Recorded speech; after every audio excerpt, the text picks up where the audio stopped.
towards the understanding that when are we going to receive the maximum power at the output. So since we have all the power being calculated, then we can easily figure out the value of that, the equations for that power being transferred to the antenna from the generator. So if this is the condition, then which is called the maximum, let me write, maximum power transfer theorem, which we studied in our circuit theory, and it is a very famous condition that whenever the source impedance is the complex conjugate for the antenna for the load impedance, so then in that case the maximum power is going to get transferred at the output.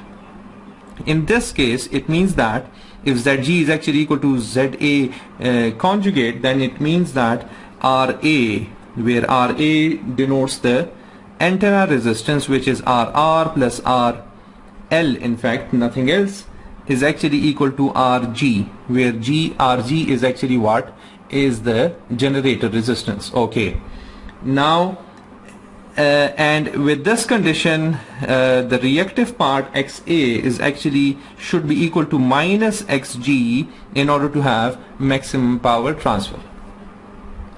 So in this case, the current is going to get vary.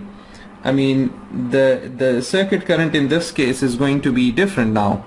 If we consider the maximum power, if we consider maximum power transfer theorem and the maximum power transfer condition, in that case only the current is actually equal to Vg divided by Zg plus Za. And when you solve this Zg plus Za now, so this gives you the cancellation of Xa and Xg, because we are adding them together, so we are left with only 2Rr plus RL.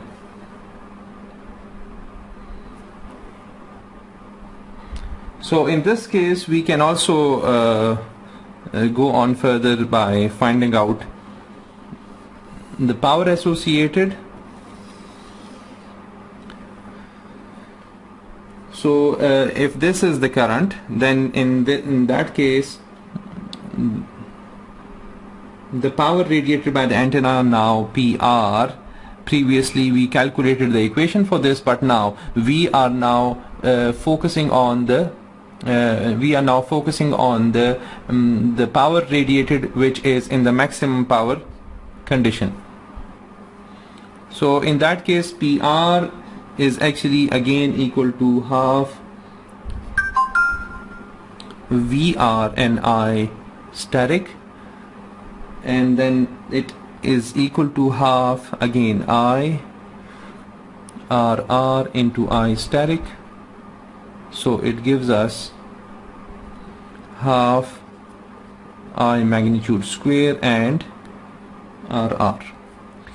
And now you can easily find out the equation, because in this case the I is varied now. I is not the same as it was before. So I, the magnitude has different equation. Now by putting the value of I magnitude, it gives you this equation, which is Vg magnitude square into RR divided by 8 RR plus RL square. So I would suggest you go a bit of calculation in order to find out this step, and it's easy by just putting the value. You can easily find it out. Now another thing, so the radiated power is this in this condition, in the maximum power transfer condition, and likewise the PL, which is the power dissipated in the form of heat, is now actually also equal to by the same way we calculated. So I'm not going to go in the detail.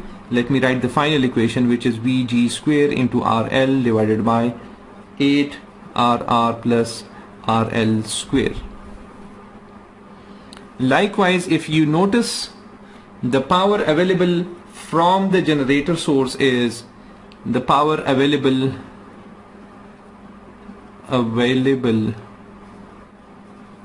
from the generator is actually equal to half Vg and then I static.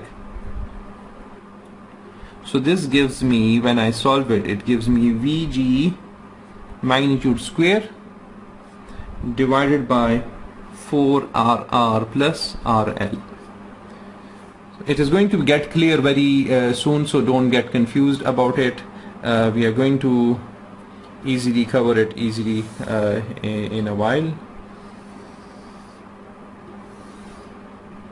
Okay. Whereas the power dissipated in generator, so let me rewrite the power available from the source, let it be P only, from the generator, that is available from the generator, that is actually Vg magnitude square divided by 4RR plus RL.